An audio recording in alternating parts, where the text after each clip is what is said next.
There are thousands of Indians trapped, enslaved, or missing in the Golden Triangle. According to a study by the Bureau of Immigration, nearly 30,000 Indians who traveled to the region on visitor visas between January 2022 and May 2024 have not returned. And those lucky enough to escape have spine-chilling stories to tell. Watch part 3 of India Today's eye-opening expose, Operation Cyber Slaves. Hello दोस्तों, तो आज हम Cambodia में हैं और यहाँ पे ये 20,000 का नोट है। First, take a look at these images. इतना पैसे में हम मतलब क्या-क्या खरीद पाते हैं, देख सकते हैं। आपको इंग्लिश में लिखा हुआ है 20,000। Nandan Shah from Behra village in Bihar's West Champaran was thrilled to secure a job in Cambodia. इतना ब्रेड लेते हैं 20,000 में, आप लोग को दिखाते हैं। The outspoken young man was dreaming of a bright future for himself. And now, look at this video. This is also Nandan, lying badly injured in a village near the Cambodian border. When he realized that his data entry job entailed scamming fellow Indians online, Nandan protested.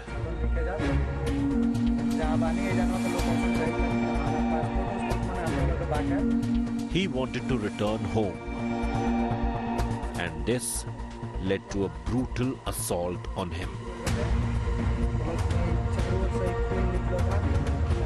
Nandan paid 1.3 lakh rupees to an agent in Delhi for a well-paying job as an electrician in Cambodia. But his dreams of a bright future were dashed as he was forced into Chinese-run cyber scam operation. जब मैं Cambodia पहुंचा तो वहां पर मुझे एक Chinese company में काम लगवाया गया और उस कंपनी में सिर्फ धोखाधड़ी वाला काम होता था। पर्सनल एक सिस्टम दिया गया और मोबाइल दिया गया। 2 मोबाइल मुझे मिला था और उस मोबाइल में इंडियन नंबर से व्हाट्सएप बना करके और हमें मिला था। उस मोबाइल से हमें इंडियन लोगों के, भारतीय लोगों के ही साथ धोखाधड़ी का काम करना था और भारतीय लोगों को ही लूटना था। These videos were secretly shot by Nandan at his workplace in Cambodia. People of different nationalities made to slog on computers in 12-hour shifts.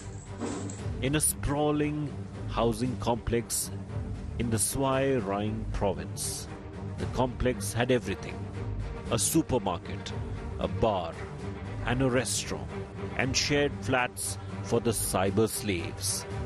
There was no way one could leave this concentration camp until the expiry of the contract. कई महीनों तक वहाँ पे काम करने के बाद में मैं अपने एजेंट को बार बार बोलता रहा कि आप मुझे यहाँ से निकलवा दीजिए। एक गाड़ी में जबरदस्ती उसमें लोड करके और मारते हुए तकरीबन 10 किलोमीटर दूर तक वो लोग ले करके गए और इतना मारा मुझे कि पूरा ये समझिए मेरे शरीर से खून निकल रहा था। पूरा हाथ पैर मेरा खराब हो चुका था उस सिचुएशन में।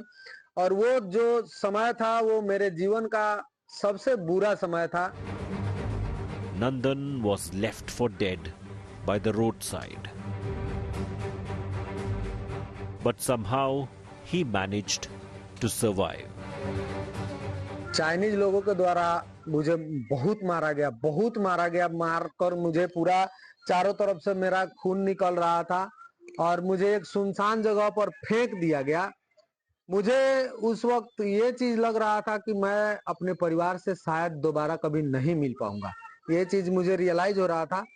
किसी भी तरह से वहाँ के लोगों से मैंने संपर्क किया, कांटेक्ट किया और फिर मैं फोन ले करके उन लोगों से मदद मांग करके मैंने अपने भैया से बात किया और उसके बाद में किसी भी तरह से वापस आ पाया अपने घर पे।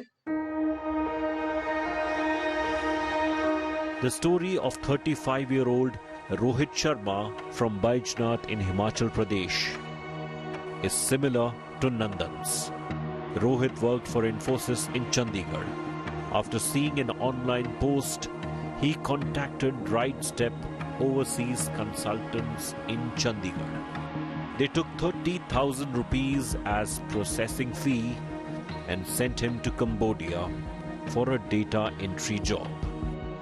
He ended up at a site in Kampot province, behind the infamous casino complex, where he was forced to engage in cyber scams.